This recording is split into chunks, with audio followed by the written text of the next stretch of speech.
বাংলাদেশের বাইরে পৃথিবীর বিভিন্ন প্রান্তে যেখান থেকে চ্যানেলে দেখছেন আপনাদের সকলকে সাদর আমন্ত্রণ তৃতীয় মাত্রা দেখবার জন্য। সাম্প্রতিক নানা বিষয় নিয়ে আলোচনার জন্য আমার সঙ্গে স্টুডিওতে রয়েছেন আমার বায় বসা আছেন বাংলাদেশের কমিউনিস্ট পার্টি সিপিবি সাবেক সভাপতি মুজাহিদুল ইসলাম সেলিম এবং আমার ডানে রয়েছেন বাংলাদেশ জাতীয়তাবাদী দল বিএনপি চেয়ারম্যানের উপদেষ্টা ঢাকা বিশ্ববিদ্যালয়ের শিক্ষক অধ্যাপক ডক্টর সুকমল বড়ুয়া। স্বাগত আপনাদের দুজনকে তৃতীয় মাত্রায়।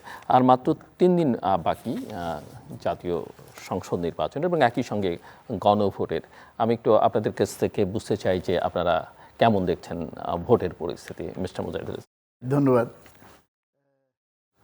এই নির্বাচনটা আসন্ন এবং ঘোষণা অনুযায়ী এই নির্বাচন হবে, এইটা আমি যদি ইচ্ছা নিরপেক্ষভাবে বিবেচনা করি দেশের জন্য একান্তভাবে প্রয়োজন। কারণ অনির্বাচিত সরকার দেশে থাকলে দেশে উন্নয়ন হয় না, জনগণের কল্যাণ হয় না এবং জনগণের কল্যাণে আমরা কিন্তু সমাজ, রাষ্ট্র, অর্থনীতি কোনোটাই পরিচালনা করতে পারি না।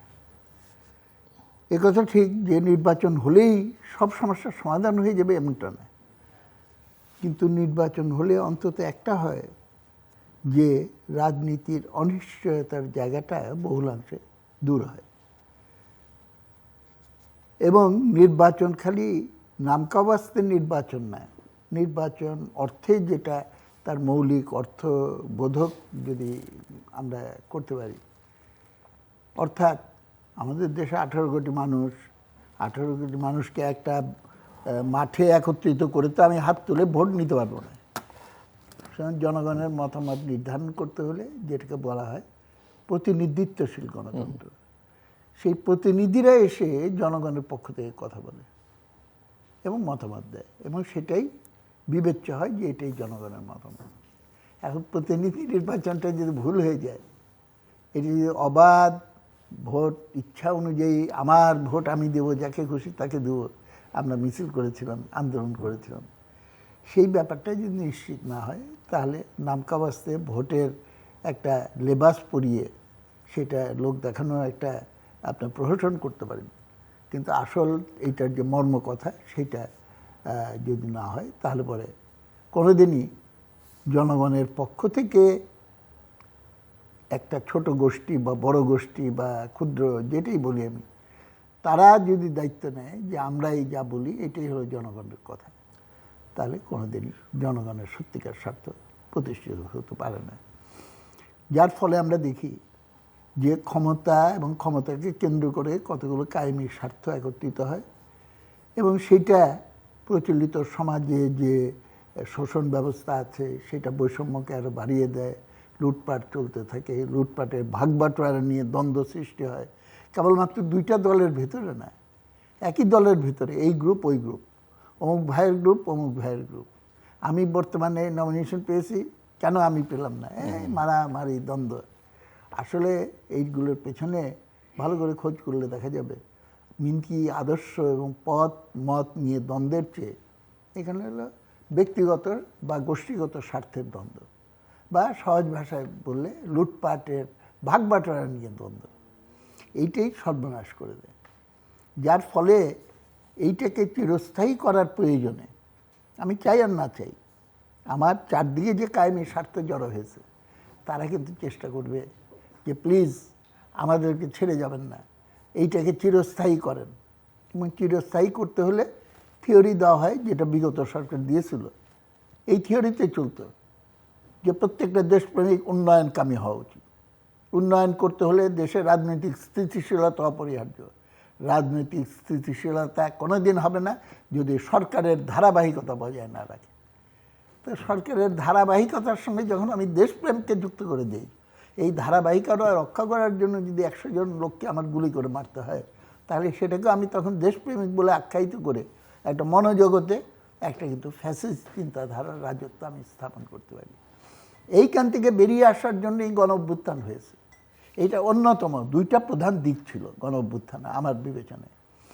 একটা হলো ভোটাধিকার ফিরিয়ে আনা এবং নির্বাচিত সরকার সেই জায়গায় আমাদের দেশকে নিয়ে যাওয়া, এইটার সঙ্গে আশেপাশে আরও কিছু ডালপালা ছিল বটে, শাসন পদ্ধতি ইত্যাদি। আর 2 নম্বর ছিল বৈষম্য অবসান ঘটাতে হবে। যে পর্বত প্রমাণ কুৎসিত বৈষম্য আজকে দেশকে ছেয়ে ফেলেছে, কেউ খাবে আর কেউ খাবে না, তা হবে না, সেই পাকিস্তানি আমল থেকে আমরা স্লোগান দিচ্ছি, কিন্তু পরিস্থিতি দিনের পর দিন খারাপ হচ্ছে, খারাপ হচ্ছে, খারাপ হচ্ছে। এবং এইটা যে সামাজিক নৈরাজ্য সৃষ্টি করে, অনিশ্চয়তা সৃষ্টি করে, কোনোদিনই সেই পরিবেশের ভেতরে কিন্তু আমরা প্রকৃতভাবে জনকল্যাণে মনোযোগ নিয়োজিত করে সমস্ত জাতির শক্তিটাকে একত্রিত করে আমরা সামনের দিকে অগ্রসর হতে পারি না। সুতরাং একদিকে রাজনৈতিক ক্ষেত্রে, আরেকদিকে অর্থনৈতিক ক্ষেত্রে, এবং দুইটা একটা আরেকটা ওতপ্রোতভাবে জড়িত। এই কারণেই ইলেকশন। কিন্তু যতক্ষণ আমি অর্থনীতির ক্ষেত্রে মৌলিক কোনো পরিবর্তনে হাত দিতে না পারছি এবং এই লুটপাটের অর্থনৈতিক ব্যবস্থাকে বহাল রেখেই আমি যতই রাজনীতিকে স্থিতিশীল করা, বৈষম্যকে দূর করা কিংবা গণতন্ত্র ভোটাধিকার প্রতিষ্ঠার চেষ্টা করি, তো হবে না। এবং সেটা আমরা দেখলাম, এবং দেখার পরে এত কিছু এখন তো যে কেউ আন্তর্জাতিক পর্যবেক্ষকরা বলবে, আপনি বললেন যে 3 দিন পরেই তো ইলেকশন হওয়ার কথা, তারপরে কিন্তু মানুষের ভিতরে সন্দেহ হবে। তো সকালে উঠে দেখে নেই ভালো করে, তারপরে যাব ভোট। আমি জনগণের কাছে আহ্বান জানাবো, আপনারা পরিষ্কারভাবে বুঝবেন এটা আপনার কর্তব্য, প্রত্যেকে ভোটাধিকার প্রয়োগ করেন এবং আপনার নিজের বিবেক অনুযায়ী, বিশ্বাস অনুযায়ী, অভিজ্ঞতার আলোকে এই দিক সেদিক না তাকিয়ে আপনি আপনার ভোটাধিকার প্রয়োগ করুন। এবং খালি একটা আবেদন আমি করব, এইটা আমি মনে করি যে এটা কোনো দলীয় সংকীর্ণতা থেকে বলছি না, আমি বাঙালি জাতির ইতিহাসের প্রতি মর্যাদা থেকে আমি বলছি। আমাদের পূর্বপুরুষরা যে জীবন দিয়েছে বা আমাদের প্রজন্ম যে জীবন দিয়ে একটা দেশকে স্বাধীন করেছে, রাজনীতিতে শেষ কথা নাই অনেকে বলে, কিন্তু আমি বিনয়ের সঙ্গে বলবো শেষ কথা আছে। ৭১ হলো আমাদের শেষ কথা, এইটার পেছনে কিছুতেই যাওয়া যাবে না। ওর জন্য কেউ কেউ বলার চেষ্টা করছে প্রতারণাপূর্ণভাবে যে আমাদেরকে তো কোনোদিন সুযোগ দেন নাই, একবার একটু সুযোগ দিয়ে দেখেন। হারামজাদারা, ৭১-এর সুযোগ পাও নাই তোমরা, এবং ৩০ লক্ষ মানুষকে হত্যা করো নাই। বাঙালি কোনোদিন সেই ৭১-এর ঘাতকদেরকে এবং তাদের সহযোগী এবং কোলাবোরেটার্স শুধু না, পারপিট্রেটার্স অফ দ্য জেনোসাইড, এই শক্তিকে কোনোদিন ফেরত আসতে দেবে না। জনগণকে প্রলোভনে না ভুলে এবং নানান রকম মিথ্যা propaganda, false news, fake news এগুলো দিয়ে যে পরিবেশ তৈরি করছে বা তাদেরকে প্রমোট করা হচ্ছে আন্তর্জাতিক এবং দেশের ভেতরে একটা গোষ্ঠী, সেইখানে প্রলুব্ধ না হয়ে, বিভ্রান্ত না হয়ে সামনে আমাদের এগিয়ে যেতে হবে। ভুল ত্রুটি হয়েছে আমাদের স্বাধীনতার পর, সেইটাকে আমরা উত্তরণ ঘটিয়ে নতুন পথে অগ্রযাত্রা। ধন্যবাদ আপনাকে। আমি আবার আসবো আপনার কাছে, প্রফেসর সুকোমল বড়ুয়া। আপনি কি দেখছেন? আপনি তো ঢাকার বাইরেও ঘুরে টুরে এলেন। ঢাকার বাইরে ঘুরলাম। আমি আপনাকে ধন্যবাদ জানাচ্ছি এবং তৃতীয় মাত্রাকে ধন্যবাদ জানাচ্ছি এবং আমরা সামনে যারা আছে দেশ এবং বিদেশি সকলকে। আমার আগে যিনি কথা বললেন আমি মনোযোগ দিয়ে শুনলাম এবং কয়েকটা পয়েন্ট আমি এখানে লিপিবদ্ধ করলাম। আমার দৃষ্টিতে উনি যে কথাটি বলছেন নির্বাচন হবে, আমি নির্বাচন হবে একমত, সহমত পোষণ করছি। তবে শঙ্কা তৈরি হয়েছে, নির্বাচন হবে শঙ্কা এবং ভয়। নির্বাচনের সঙ্গে শঙ্কা এবং ভয় থাকতে পারে না, এটা যুক্ত থাকলে কিন্তু নির্বাচন কীরকম হবে, নির্বাচন সুষ্ঠু যেভাবে জনগণ চাইছে সেভাবে হবে কি না, এবং আদৌ নির্বাচনের সেরকম সামনের দিনে যে 3 দিন আছে, এই 3 দিনের মধ্যে আমাদের কিন্তু নানা রকমের আমরা জনগণ কিন্তু নানা ধরনের তাদের ভেতরে কিন্তু প্রশ্ন তৈরি হচ্ছে। কারণ কিছু দেখা যায় এতদিন পরে একটা নির্বাচন হবে, সেখানে ভয় থাকবে কেন? এবং রাষ্ট্রযন্ত্র এতদিন পর্যন্ত কী করেছিলেন তারা? এবং বর্তমান সরকার, অন্তর্বর্তী সরকার ক্ষমতায় যাওয়ার পরে যে তারা বলছিলেন যে এটা সুষ্ঠু নির্বাচন, নির্ভয়ের নির্বাচন, শান্তির নির্বাচন, নিরাপদে নির্বাচন, অনেক অর্থবোধক শব্দ কিন্তু সেখানে সংযুক্ত ছিল নির্বাচন ব্যাপারে, ইলেকশন ব্যাপারে। এবং যারা গিয়েছে তারা কিন্তু সমাজের, আমাদের দেশের একটি অংশ। এই জন্যেই আমার মনে হয় সেখানে একটা প্রশ্নবিদ্ধ এবং বিশাল করে একটা শঙ্কা এবং ভয় তৈরি হয়েছে। এক, দ্বিতীয়ত হয়েছে একটা জিনিস আমি একমত, পরিবর্তনের ধারা তৈরি হয়েছে। আপনি যে কোনো দল এখন ক্ষমতায় আসলে একটা পরিবর্তন হাওয়া বইছে, কিন্তু এটা ঠিক। পরিবর্তন বলতে একটা পরিবর্তন সাংঘাতিকভাবে পরিবর্তন। এখন আগের মতো কিন্তু ট্রেডিশনাল সনাতনী ধারাগুলিকে এখানে চলতে পারবে না। দেশের রাষ্ট্রযন্ত্রে যারা ক্ষমতায় আসবে তাদের মধ্যে একটা পরিবর্তন, সাংঘাতিকভাবে একটা পরিবর্তনের জন্য তারা কিন্তু সবাই তাদের ইশতেহারে কিন্তু সেটা বলছে। বিশেষ করে জাতীয়তাবাদী দল এইটাকে খুব দূরদৃষ্টি দিয়ে কিন্তু তারা দেখছে যে এটা পরিবর্তন, এটা হাওয়া তারা তৈরি করেছে। তৃতীয়ত হলো, এটা প্রতিযোগিতামূলক যদি নির্বাচন হয়, এটা সাংঘাতিকভাবে প্রতিযোগিতামূলক নির্বাচন হবে আমি যেটা দেখতে পাই। এবং আমি তো এই বেশ কয়েকদিন আমি বাংলাদেশের বিভিন্ন প্রান্তে গিয়েছি, বিভিন্ন জনপদে গিয়েছি, এবং সেখানে যে দৃশ্য আমার চোখে আসছে সেখানে আমি দেখেছি যদি সুন্দরভাবে হয় তাহলে দুই দলের মধ্যে অসাধারণ একটা প্রতিযোগিতা থাকবে, এটা নিশ্চিত। চতুর্থ হলো, একটি জিনিস এখনও আমি মনে করি রাষ্ট্রযন্ত্রের বিভিন্ন কাঠামোতে এখনও কিন্তু অস্তিত্বশীলতা এখনও কিন্তু বিদ্যমান, বিরাজমান। রাষ্ট্রযন্ত্রের মধ্যে যদি সেই রকম কিছু থাকে, রাষ্ট্রযন্ত্রে যারা ব্যবহৃত হবে তাদের সম্পর্কে কিন্তু এখনও সংখ্যা কাটেনি জনগণ এখনও মানে নিরাপদ এবং আপদহীন একটি সরকার যে দেখতে চায়, বা সুন্দর একটা নির্বাচনের জন্য যেসব কাঠামোগুলো কাজ করবে, দায়িত্ব নেবে এবং দায়িত্বশীল কম্পোনেন্ট বডিগুলো, সেগুলো নিয়ে কিন্তু এখনও কিন্তু মানে একটা জনগণের মধ্যে একটা সংশয় রয়ে গেছে। তো জনগণের যেখানে সংশয় থাকবে, জনগণ তো আর বিচ্ছিন্ন না, এবং রাষ্ট্রযন্ত্র যারা চালাচ্ছে তারও বিচ্ছিন্ন না, এবং রাষ্ট্রযন্ত্রের সঙ্গে তাদের এই জনগণ কিন্তু সম্পৃক্ত। যেমন আমার সেখানে যারা পুলিশ প্রশাসনে আমার আত্মীয় আছে, বিভিন্ন কাঠামোতে কিন্তু আমাদের আত্মীয় স্বজন আছে, তারা তো আর বাইরে থেকে আসেনি কেউ দেশ শাসন করার জন্য। তো তাদের থেকে হয়তো নানা ধরনের কথাগুলো, শব্দগুলো আমরা শুনতে পাই। এই জন্যই রাষ্ট্রযন্ত্রের মধ্যে এটা আছে। আর 5 নম্বর সবচেয়ে বেশি আজকে আমার আলাপ হয়েছে, আমাদের জিলুর রহমান সাহেব সিজিএসের যেটা প্রোগ্রাম করলো আমাদের, এটা দীর্ঘদিন ধরে এই কাজটা করে আসছেন ওনাকে আমি ধন্যবাদ জানাবো, অত্যন্ত আন্তরিকভাবে ধন্যবাদ জানাতে চাই।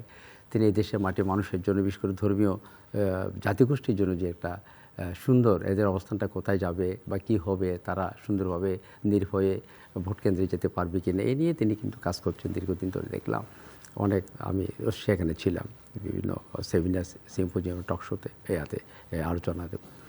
আজকে সকালে এটা হয়েছিল। তো আমি এখানে 5 নম্বরের মধ্যে এটাকে কিন্তু খুব গুরুত্ব দিচ্ছি।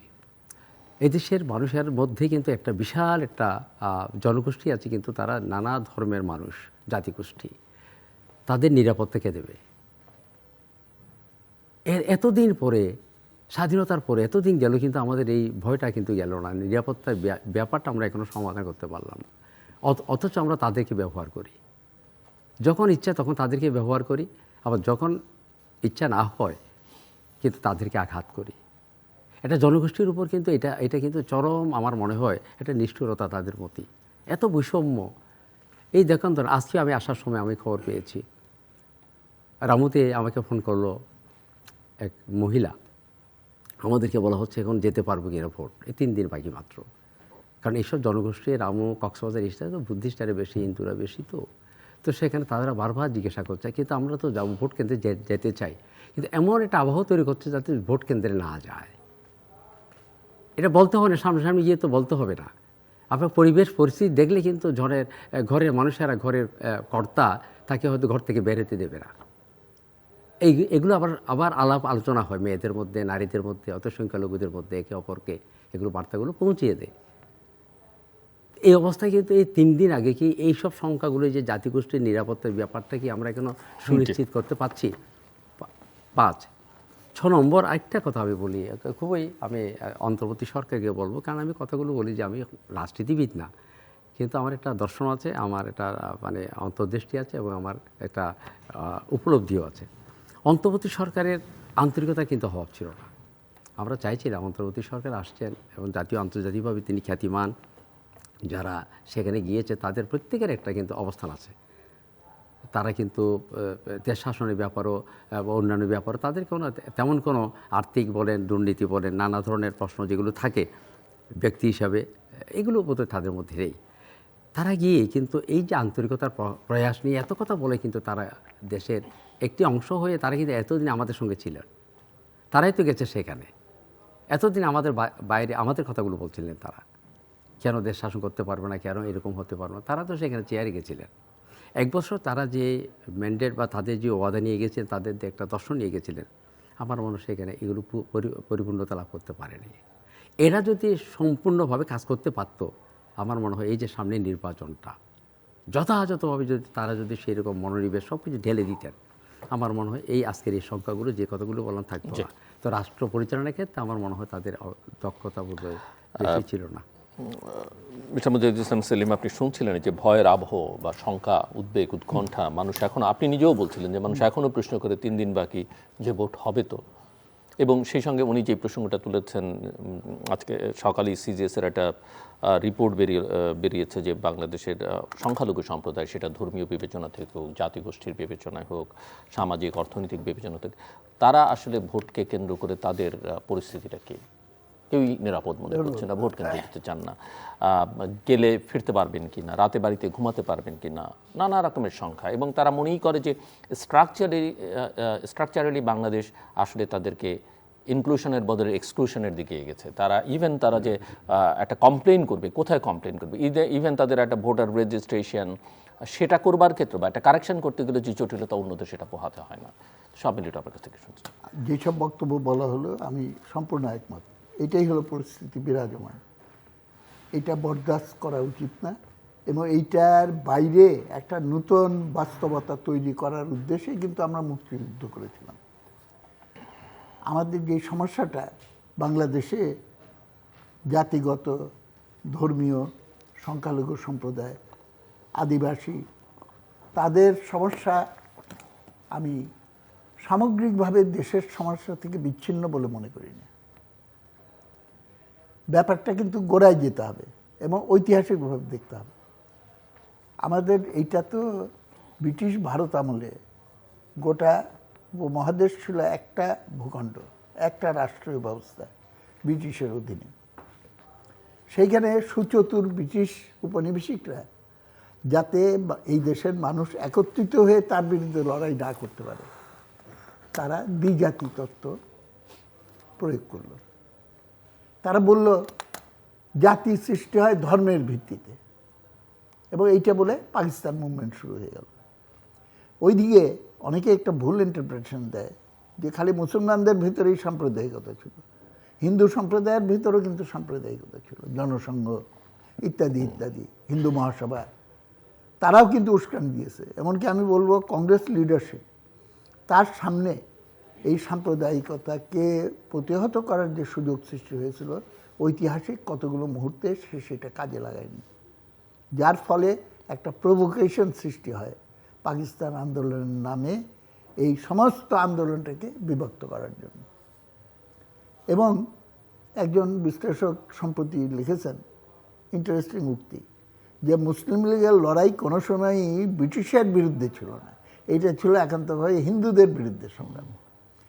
তা আমরা যদি এটার কিছুটাও সত্য বলে মনে করি, তাহলে পরে পার্টিশনের ভেতর দিয়ে যে দুইটা রাষ্ট্রে আমরা বিভক্ত হয়ে গেলাম, সেটা কিন্তু উত্তরাধিকার সূত্রে এই বিভাজনটাকে গ্রহণ করেই কিন্তু জন্মগ্রহণ করলো।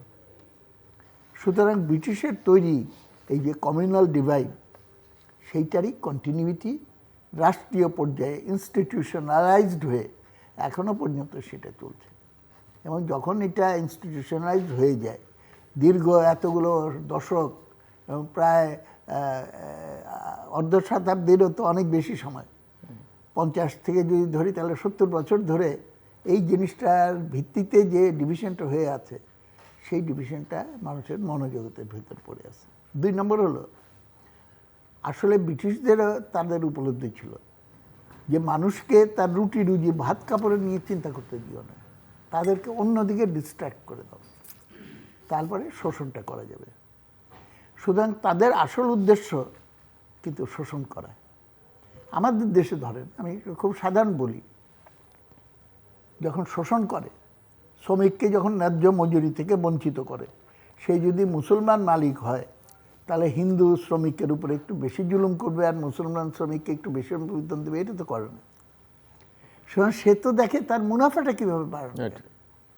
এখন এইটা করতে হলে সমাজের সেই অংশটাকে তারা টার্গেট করে যেটা সবচেয়ে দুর্বল, এবং সামাজিক কারণে, ঐতিহাসিক কারণে, যেহেতু আমাদের সম্প্রদায়গতভাবে দুর্বল হয়ে আছে, যাদেরকে আমরা বলি যে নন মুসলিম সম্প্রদায়গুলো বা আদিবাসী সম্প্রদায়গুলো, এরা তো সমাজের অংশ, এরা তো দেশের নাগরিক, দ্বিতীয় শ্রেণীর নাগরিক তো না।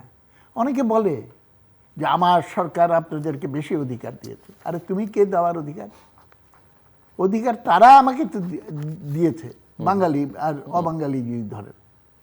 তাহলে পরে গণতন্ত্রের মর্ম কথা হলো রাষ্ট্রের সামনে প্রত্যেকে সমান অধিকার এবং মর্যাদা সম্পন্ন, এবং সেই অধিকার এবং মর্যাদার কেন্দ্রবিন্দু হলো, ক্রাইটেরিয়া হলো নাগরিক পরিচয়। হিন্দু হোক আর মুসলমান হোক, বৌদ্ধ হোক আর খ্রিস্টান হোক, আমির হোক আর ফকির হোক, প্রত্যেক নাগরিক রাষ্ট্রের সামনে সমান অধিকার সম্পন্ন হবে। এটা গণতন্ত্রের একটা ফান্ডামেন্টাল প্রিন্সিপাল, এইটাই না মেনে। কিন্তু এই অধিকারের প্রশ্নটা কেন হস্তক্ষেপ করা হয়? কারণ এই অধিকার যদি রক্ষা করে চলা হয় তাহলে শোষণ চলবে না। তাহলে এই হস্তক্ষেপ করতে হলে ডিভাইড অ্যান্ড রুল চালু করতে হবে, এবং সেই ক্ষেত্রে সবচেয়ে দুর্বল অংশের উপরে আঘাতটা করতে হবে।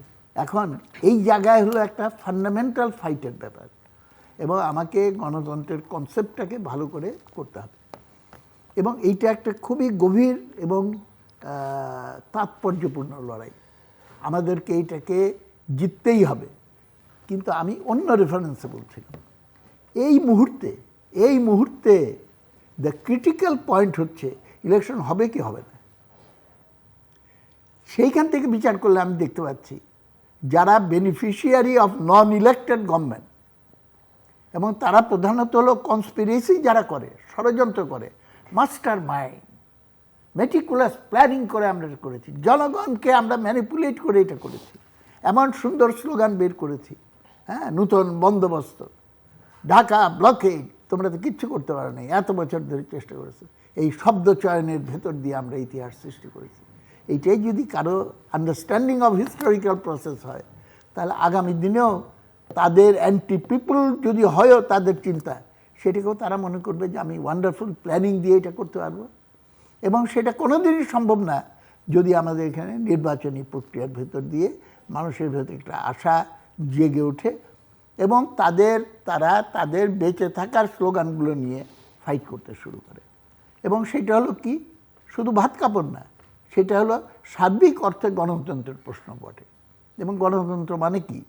গণতন্ত্র মানে একটা রাষ্ট্র পরিচালিত হবে জনগণের ইচ্ছা অনুযায়ী, জনগণের স্বার্থে, এবং সেটা এক্সপ্রেসড হবে, তার পদ্ধতি প্রক্রিয়াটা হবে শাসন প্রক্রিয়া, এবং সেইখানে অনেক কিছু আছে। আপনি খালি ভোট দিলেই তো হবে না। আমাদের 3 দিন পরে ইলেকশন হচ্ছে। ইলেকশন হলে কী হবে? যদি সত্যিকার পাওয়ার আমরা এর ভেতরে যে পলিটিক্যাল ডায়ালগগুলো হচ্ছে আর কি আমাদের, তো এইখানে আমরা বলেছি যে আমাদের সবসময় একটা deep state, the existence of a deep state creates A confusion, মানুষকে সন্দেহের ভেতরে রেখে দেয়। আমরা আশা করব এই ডিপ স্টেট আর হবে না, আমি আশা করব তাই। সুতরাং it must be transparent, everything must be transparent, এবং জনগণকে শুধু ট্রান্সপারেন্সি না, তাকে ক্ষমতায়নের দিকে নিয়ে যেতে হবে, এবং সেটা নিতে হলে ক্ষমতার প্রয়োগের জায়গাটা আমাদেরকে তৃণমূলে নিয়ে যেতে হবে। আমাদের পরিকল্পনা কেন এইখানে ঢাকা থেকে হবে, কেন ইউনিয়ন পরিষদ থেকে প্ল্যানগুলো তৈরি করে করে আপার লেভেলে যেতে যেতে তারপরে ন্যাশনাল প্ল্যানে এটা কোঅর্ডিনেট করে নিয়ে আসতে হবে, হোল প্রসেসটা উল্টায় দিতে হবে। আমি যদি এই পুরানা ব্রিটিশ পদ্ধতি অনুসরণ করি, তাহলে আমলাতান্ত্রিক হস্তক্ষেপ, এবং তোমার ইউনিয়নে আমি এই প্রজেক্টটা পাশ করাই দিতে পারবো যদি 20% আমাকে দাও। আমি আবার আমার সঙ্গের যারা আছে, মোহিত সাহেবের ভাষায় স্পিড মানি, বা ওনারা নানাভাবে বলেছে এটা করতে হলে এটা করতে হবে। শুধু আমি দেখি একটার সঙ্গে আরেকটা জড়িত। আপনি যদি এই টোটাল সিস্টেমটাকে চেঞ্জ না করেন তাহলে তো হবে না। কিন্তু চেঞ্জ করতে হলে আগে চেঞ্জ করব, তারপরে ইলেকশন করব, এইটা কোনো দিন হবে না। কারণ চেঞ্জ করতে হলে মানুষের কনসেন্ট লাগবে, সম্মতি লাগবে, তার অ্যাক্টিভ পার্টিসিপেশন লাগবে, এবং সেটাকে নিশ্চিত করার জন্যই নির্বাচন হলো একটা প্রক্রিয়া। আমি খুবই আপত্তি করি নির্বাচনটাকে যারা কেবলমাত্র কে কত ভোট পেল এই হিসাবের ভেতরে যায়। এটা তো অবশ্যই একটা খুবই ইম্পর্ট্যান্ট উদ্দেশ্য, কিন্তু নির্বাচনের আরেকটা বড় উদ্দেশ্য হলো জনগণকে রাজনীতিকভাবে সচেতন করা, শিক্ষিত করে তোলা। এবং খুবই দুঃখজনক, আমি সবচেয়ে খুশি হতাম যদি নির্বাচনকে কেন্দ্র করে ম্যানিফেস্টোগুলো ধরে আলোচনা হতো। আমাদের এখানে সংখ্যালঘু সম্প্রদায়ের জন্য কিভাবে এনশিওর করবো আমি? ম্যানিফেস্টো ধরে আলোচনা করার সুযোগও তো দেয়নি। ম্যানিফেস্টো এমন সময় দেয়া হয় যখন আর ওই আলোচনার সুযোগ থাকে না। না, হোল সিস্টেমটা এই জায়গায় দাঁড়িয়ে গেছে, বুঝছেন না, যে ম্যানিফেস্টো ইজ নট ইম্পর্টেন্ট। আমি এবং আপনি রাজনৈতিক দলগুলোর কথা বলছেন, এই যে রাজনৈতিক দলগুলো আমরা বলছি যারা মাইনরিটি, তাদের ব্যাপারে কতখানি শ্রদ্ধাশীল, তাদের নমিনেশন দেয়া, তাদেরকে একেবারেই ধীরে ধীরে এটা কমছে।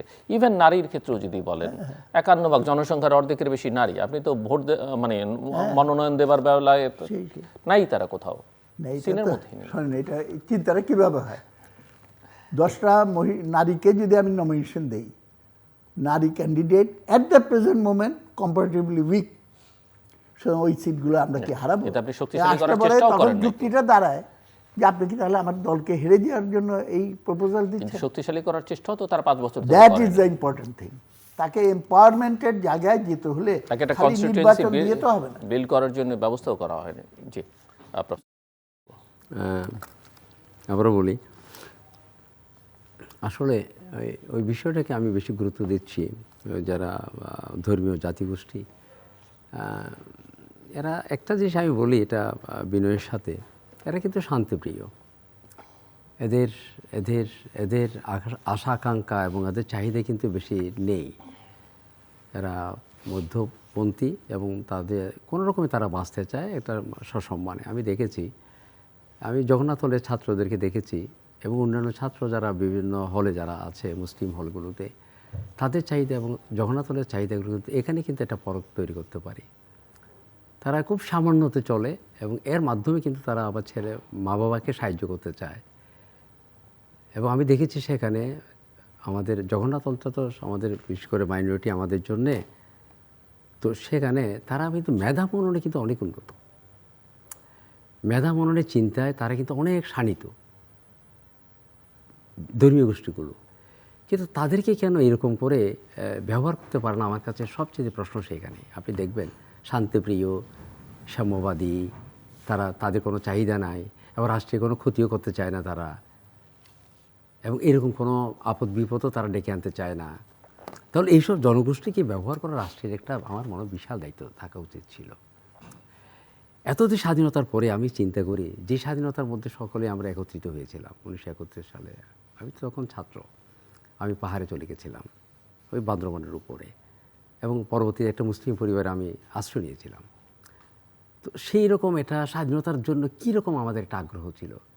এতদিন পড়ার পরে কিন্তু এইসব সম্প্রদায়গুলো যেখানে কত কষ্ট পেয়েছে তারা, এখনও কেন তাদেরকে সেই কষ্ট লাঘব করতে পারছি না আমরা? ভোট দেওয়ার একটা অধিকার।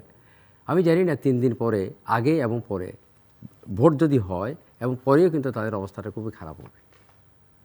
তাদেরকে শনাক্ত করে রাখবে কারা ভোট গিয়েছে, কারা কেন্দ্রের মধ্যে কারা জিতেছে, জয়ী হয়েছে, যারা এরা কারা গিয়েছে, এগুলো কিন্তু সব নিয়ে নেবে।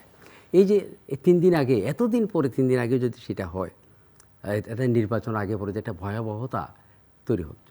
আরেকটা জিনিস আমি মনে করি, এই তো 3 দিন গতকাল যেটা হলো শাহবাগের মধ্যে, এটা কি কোনো আমাদের কাছে কোনো আমরা চাইছিলাম? রাষ্ট্রযন্ত্র বলছে যে আমরা সকল রাষ্ট্রযন্ত্রে যারা প্রশাসন এবং যারা মানে নিরাপত্তার দায়িত্বে যারা আছে, তারা নাকি অসম্ভব এক মনোযোগী হয়েছে যে নির্বাচনটা সুন্দর করার জন্য। তাহলে শাহবাগের এই ঘটনাটা কীভাবে ঘটল? হঠাৎ করে কেন এরকম পরিস্থিতি? এদিকে একটা নির্বাচন হওয়া আর এদিকে একটা শাহবাগের এটা জানান দিল অন্যভাবে। এই জানানটা কিন্তু সামান্য না, এই জানানের মধ্যে কিন্তু অনেক কিছু নিহিত আছে, আপনি যেটা বলছেন অদৃশ্য। এবং আমি যেটা মনে করি, জানি না কতটুকু সত্য, আজকের দিনটা চলে যাবে, হয়তো আগামীকালও আসবে, আর একটা প্ল্যান কোনো তৈরি হচ্ছে কি না। আমি যতটুকু মনে হয় এখানে কিন্তু এইসব বিষয় নিয়ে পরিকল্পনা চলছে হয়, কারণ এমন কতগুলো জিনিস আছে যেগুলো হয়তো নির্বাচনকে ঘিরে আমাদের সংখ্যা তৈরি করার জন্য যে কথাটা বলছিলাম। কেন হবে এগুলো? এতদিন পরে কেন হবে? আমার মতো শিক্ষক, আমি এই সংখ্যাগুলোর মধ্যে আমি আছি এখন, কেন হবে?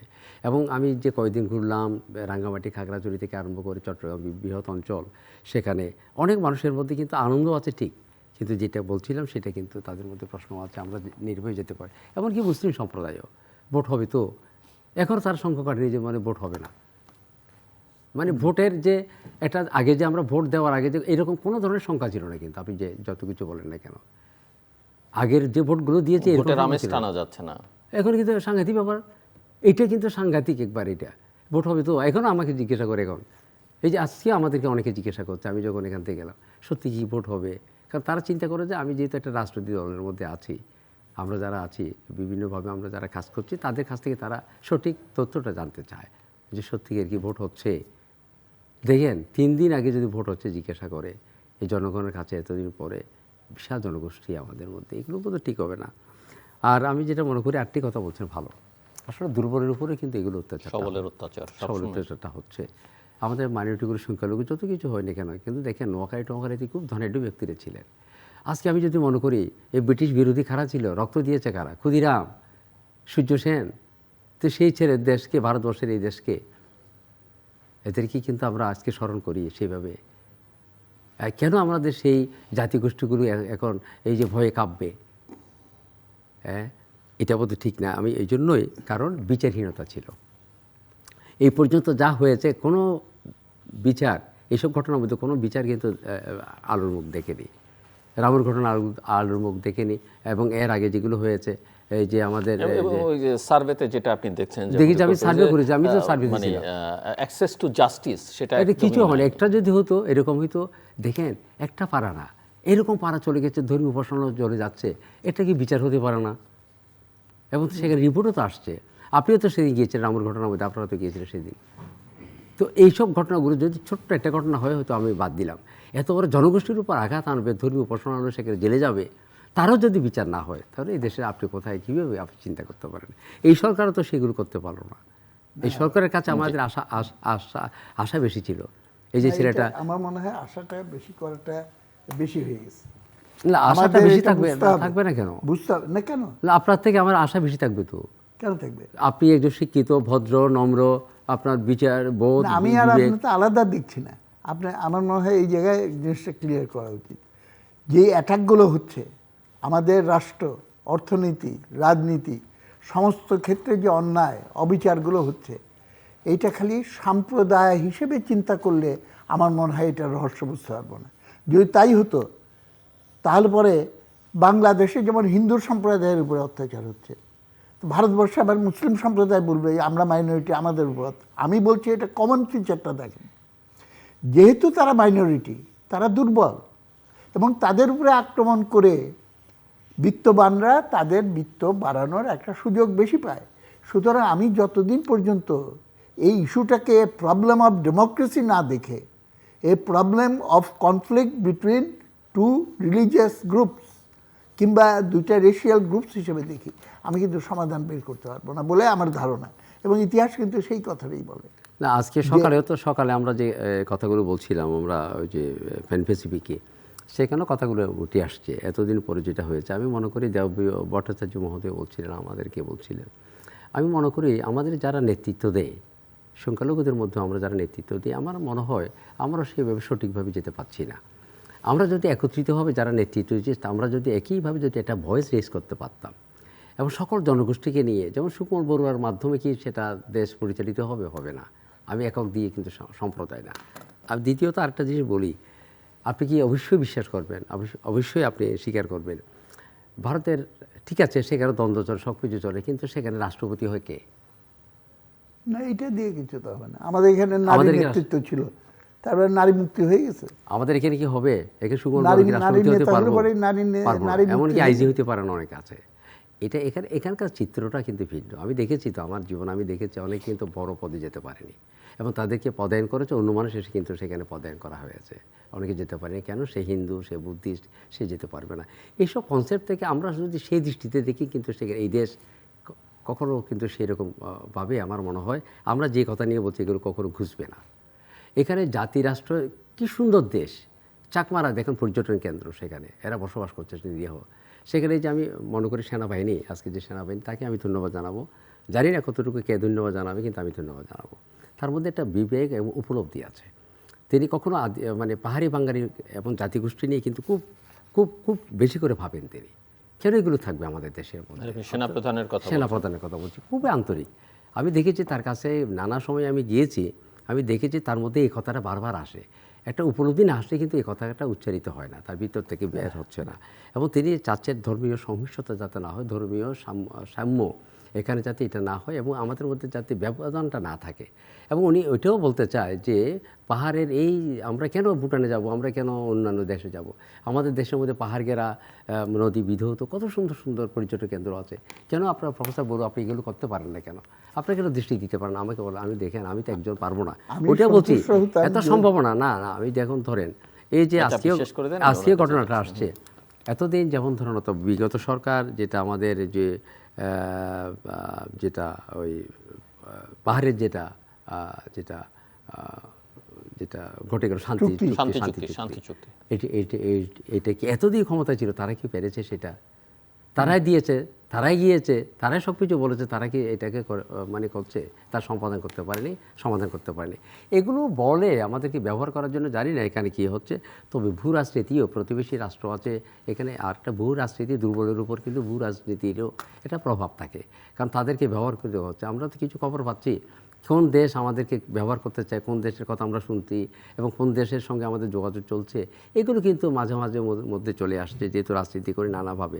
তো এই জন্য আমি বলছি সামনের আমাদের যে ইলেকশনটা আসবে, আমি এখনও একমত, এখনও আমি সহমত পোষণ করি আপনার সঙ্গে, এবং আমরা সবাই চাই যে এই দেশে দীর্ঘদিন পরে একটা ত্রয়োদশ জাতীয় নির্বাচন, সেখানে বিএনপি থেকে কিন্তু 51টা সুন্দর কিন্তু সেখানে দফা দিয়েছে। আমি খুবই আশাবাদী যে বিএনপি চাচ্ছে একটা সুন্দর নির্বাচন হোক। আমি জানি না অন্যরা চাচ্ছে কি চাচ্ছে না, সবাই চাইলেও কিন্তু আমার মনে হয় এটা ভালো হয়। এবং সেখানে কিন্তু ধর্মীয় জাতিগোষ্ঠীর জন্য কিন্তু নিরাপদ একটা আশ্রয় তৈরি করার জন্য তাদের একটা মন, কারণ আমি বারবার বলছি যে আমাদের যিনি আসবেন ক্ষমতাতে, তিনি যাতে অন্ততপক্ষে সংখ্যালঘুদের এই অধিকারটা তারা রাখতে পারে, তিনি সেই ব্যবহারে কাজ করছে বলে মনে করি। জানি না কে বিজয়ী হয় কে বিজয়ী হবে না।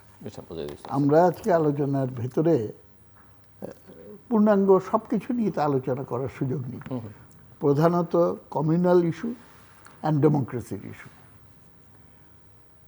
আমি এটাই আমার উপলব্ধি থেকে, আমার অভিজ্ঞতা থেকে আমি স্পষ্ট করে এবং খুব দৃঢ়তার সঙ্গে আমি বলতে চাই, এই দুইটা ইস্যু একটার সঙ্গে একটা ওতপ্রোতভাবে জড়িত। There is no communal issue which can be solved in a undemocratic way. আমরা কমিউনাল ইস্যু সলভ করতে হলে ডেমোক্রেসির পথে নিতে হবে, আর ডেমোক্রেসি কোনোদিনই এস্টাবলিশড হবে না যদি আমি কমিউনাল ইস্যুটাকে সুপারসিড করে, এটাকে অতিক্রম করে, আমি যদি নাগরিক হিসেবে প্রত্যেকটা মানুষের সমমর্যাদার ভিত্তিতে যদি আমি এটাকে বিবেচনা না করি। ইতিহাসের নানা উদাহরণ দেওয়া হয়। ব্রিটিশরা আমাদের দেশে 200 বছর রাজত্ব করেছে। তারা সমস্ত ভারতবাসীদেরকে বলতো এরা হলো অশিক্ষিত, এরা হলো পশ্চাৎপদ, এবং একটা শব্দ বের করেছিল হোয়াইট ম্যানস বার্ডেন, সাদা লোকের বোঝা, ওদেরকে শিক্ষিত করে তোলা আমাদের দায়িত্ব। এই কথা বলে কত হাজার ট্রিলিয়ন পাউন্ডস তারা এখান থেকে লুটপাট করে নিয়েছে। কোহিনূর কী বলে মুকুটের যে জুয়েল, সেটা সহ, এটা সিম্বলিক আমি বলছি আর। সুতরাং তাদের হোল সভ্যতাটা গড়ে তুলছে এই ঔপনিবেশিক শোষণের ভিত্তিতে। এখন তারা কিন্তু বলতো যে এরা রেশিয়ালি, এরা রক্তের ভেতরে, এদের ভেতরে অসভ্যতা ঢুকে আছে। যেমন এখন ইহুদিরা বলে প্যালেস্টাইনদের সম্পর্কে, বা কালো আফ্রিকার মানুষ সম্পর্কে বলা হতো। আমি মনে করি যে এটা সঠিক না, ইতিহাস এই কথা বলে না। মেধা সাদা চামড়ার লোকের ভেতরে বেশি আর কালো চামড়ার লোকের ভেতরে কম, এটা কারেক্ট না, এটা ফ্যাকচুয়ালি কারেক্ট না। হিন্দুদের ভেতরে মেধাবান বেশি, মুসলমানদের ভেতরে কম, বা মুসলমানদের ভেতরে বেশি আর হিন্দুদের ভেতরে কম, এইভাবে ইতিহাসও এটা সঠিক না এবং এটা সায়েন্টিফিক্যালিও সঠিক না। আমাদের দেশের ইতিহাসে যদি দেখি কী ছিল, প্রথমে যখন ব্রিটিশ আসলো তখন রাজা বাদশাহদের শাসন ছিল, এটা প্রধানত ছিল মুসলিম। তারা মনে করলো যে আমার জমিদারের বারা ভাতের উপরে হামলা করেছে, আমরা এটা মানব না। সুতরাং তারা বিদ্রোহ করলো।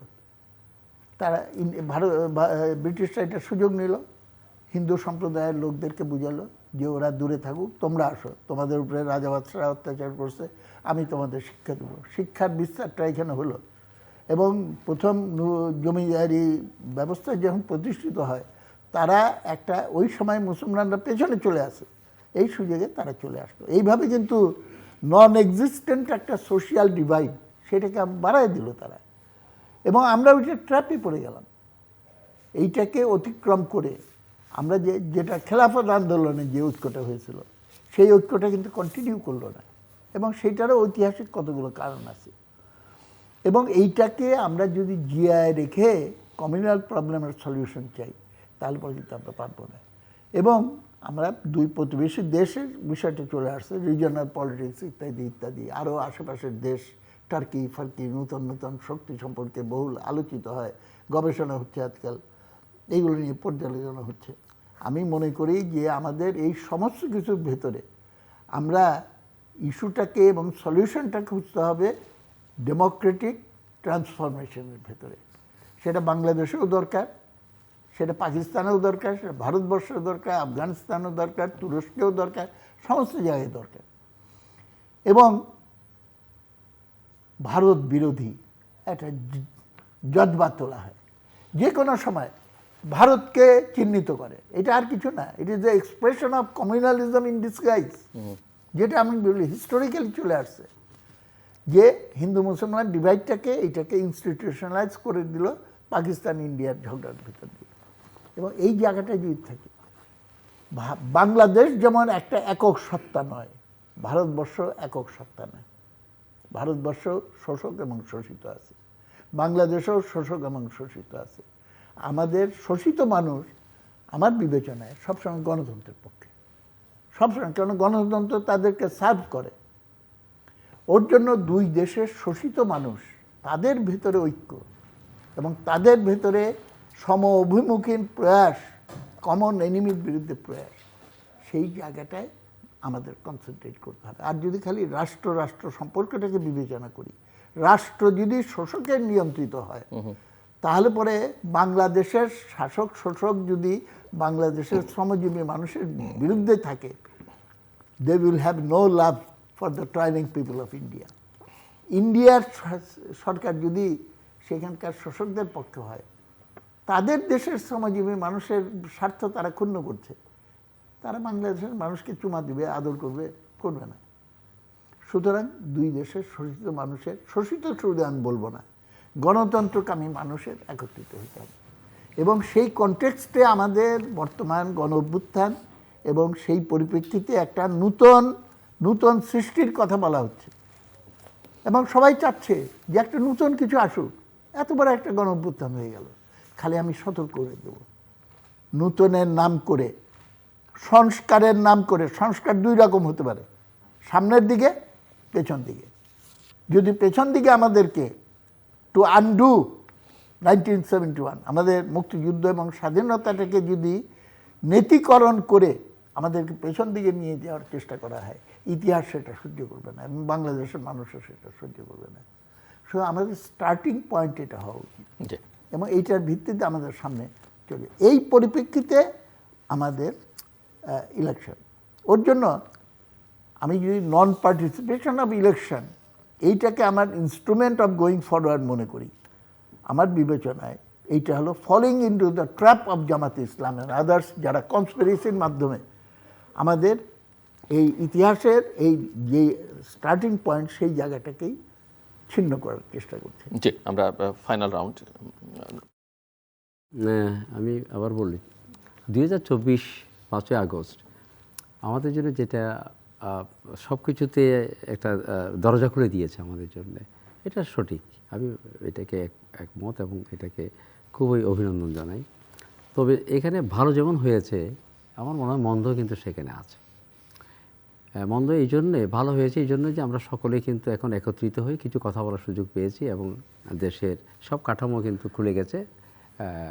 যে আগে যে একটা দরজার মধ্যে আমরা ছিলাম, একটা শোষক শ্রেণীর দরজার মধ্যে ছিলাম, সেখানে স্বৈরতন্ত্র বা এরকম ফেসিস্ট যেখানে বলা হচ্ছে সেরকম এক।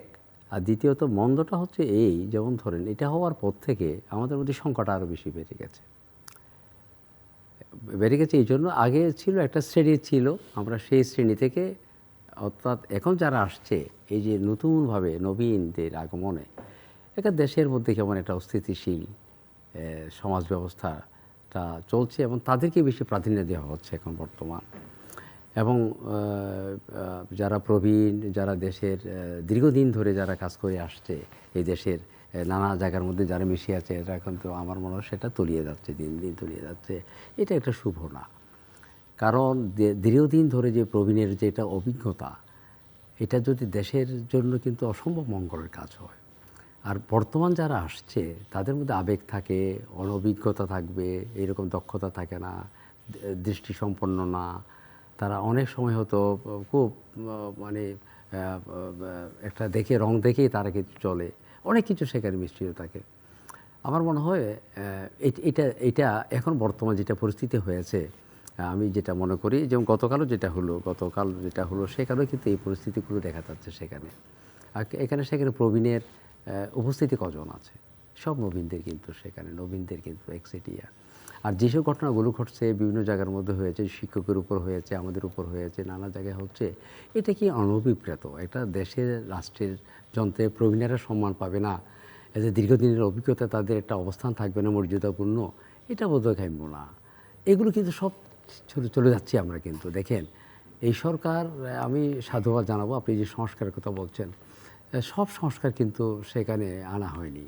এবার সংস্কারের মধ্যে এমন সংস্কার আনছে যেগুলো আমাদের জন্য এখন কিন্তু প্রয়োজন ছিল না।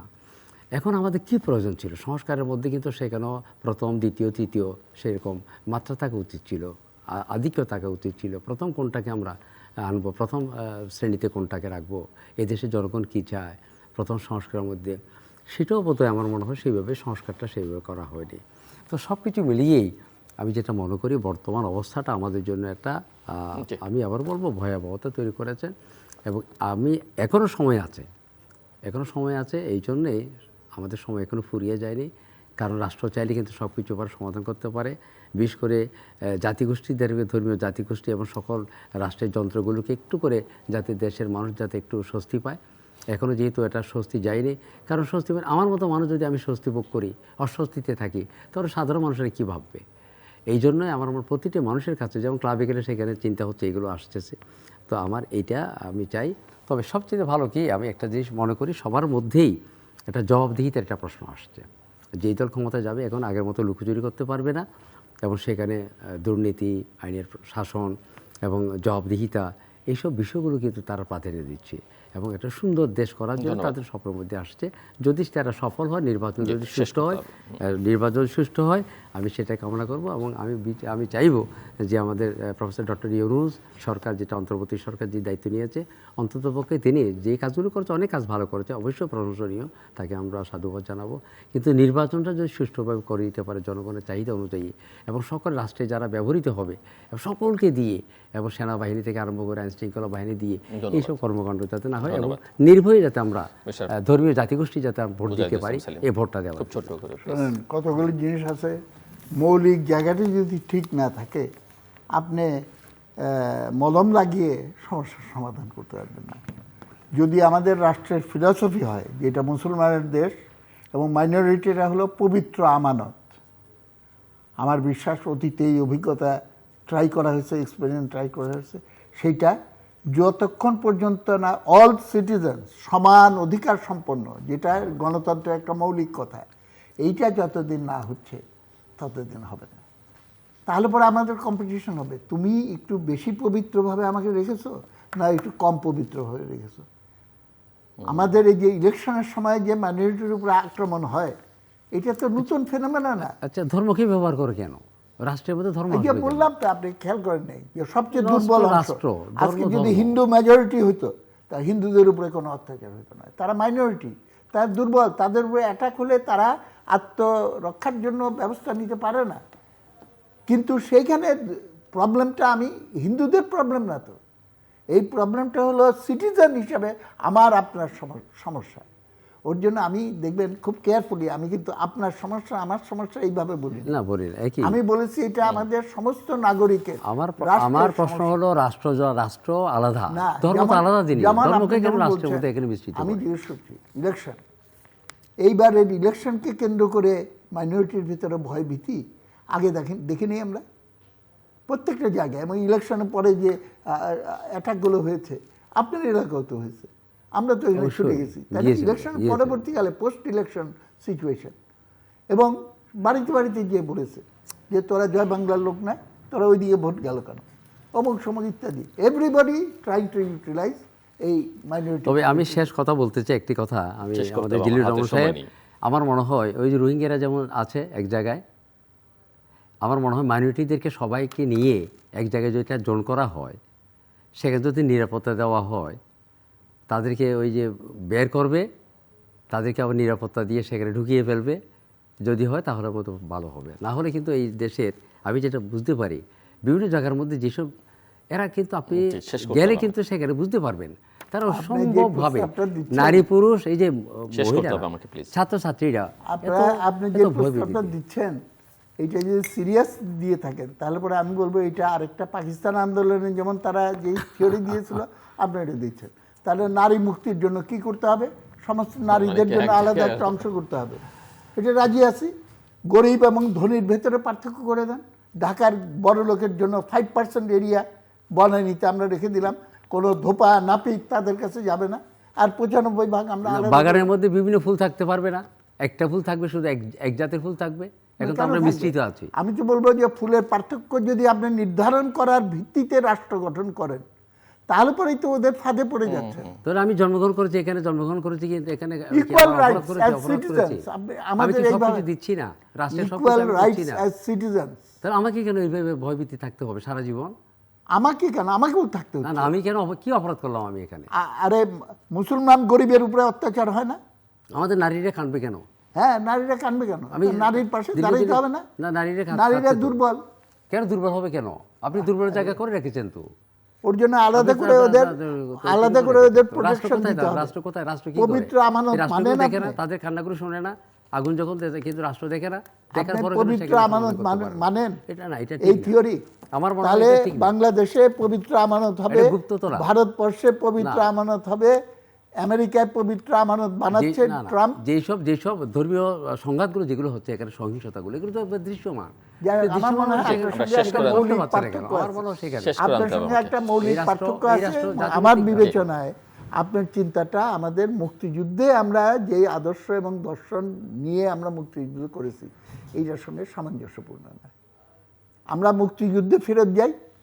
মুক্তিযুদ্ধে তো কোনো রায়ট হয়নি। ধর্মভিত্তিক রাষ্ট্র, ধর্মভিত্তিক রাষ্ট্র আমি ঠিক মুক্ত হবে। এলাকা করেছি, আমি চাই না। মুক্তিযোদ্ধা ছিলাম তো। ধন্যবাদ। আমরা মুক্ত গণতান্ত্রিক রাষ্ট্র চাই। এলাকায় মানবিক কোনো- রাষ্ট্র চাই। মুক্ত এলাকায় কোনো নারী নির্যাতন ছিল না, মুক্ত মানবতার এলাকায় রাষ্ট্র কোনো চাই, মাইনরিটির মানবিক রাষ্ট্র উপর চাই, অত্যাচার ছিল না। মূল্যবোধের রাষ্ট্র চাই আমরা, মানবিক ধন্যবাদ। মূল্যবোধের রাষ্ট্র চাই, একটা সামাজিক মূল্যবোধের রাষ্ট্র চাই আমরা। শেষ করতে হবে। সকলে একসঙ্গে বসবাস করব। শোষণকে রক্ষা করে ধন্যবাদ। মানবিক রাষ্ট্র হয় না। দর্শক, অনুষ্ঠানের শেষ প্রান্তে আমরা সামাজিক যোগাযোগ মাধ্যম ফেসবুক, এক্স এবং ইউটিউবে তৃতীয় মাত্রা লাইভ স্ট্রিম হচ্ছে আপনারা দেখতে পারেন। টেলিভিশনের পর্দায় দেখতে না পারলে যে কোনো সময় যে কোনো স্থান থেকে ইউটিউবে তৃতীয় মাত্রা চ্যানেলটি সাবস্ক্রাইব করে এই পর্ব বা পুরনো পর্বগুলো আপনারা দেখতে পারেন। প্রফেসর সুকমল বড়ুয়া এবং মিস্টার মুজাহিদুল ইসলাম সেলিম, অসংখ্য ধন্যবাদ এই আলোচনা অংশ নেবার জন্য। দর্শক, আর 3 দিন পরে ভোট, কিন্তু এই ভোট নিয়ে নানা রকমের সংশয় এখনও অনেকের মধ্যে আছে। শঙ্কা এবং ভয়ের ভোট হিসেবে এই ভোটকে অনেকে চিহ্নিত করতে চাইছেন এবং এক ধরনের অস্থিতিশীলতা বিরাজমান, বিশেষ করে যে কোনো বিবেচনা থেকে যারাই সংখ্যালঘিষ্ঠ তাদের ভয়টা অনেক বেশি এবং রাষ্ট্রটাকে মানবিক করা, রাষ্ট্রটাকে আরও কীভাবে গণতান্ত্রিক করা যায় সেটাই বাংলাদেশের সামনে, বাংলাদেশের জনগণের সামনে সবচেয়ে বড় চ্যালেঞ্জ। আমাদের সঙ্গে থাকবার জন্য অসংখ্য ধন্যবাদ। আপনাদের সবার জন্য শুভকামনা।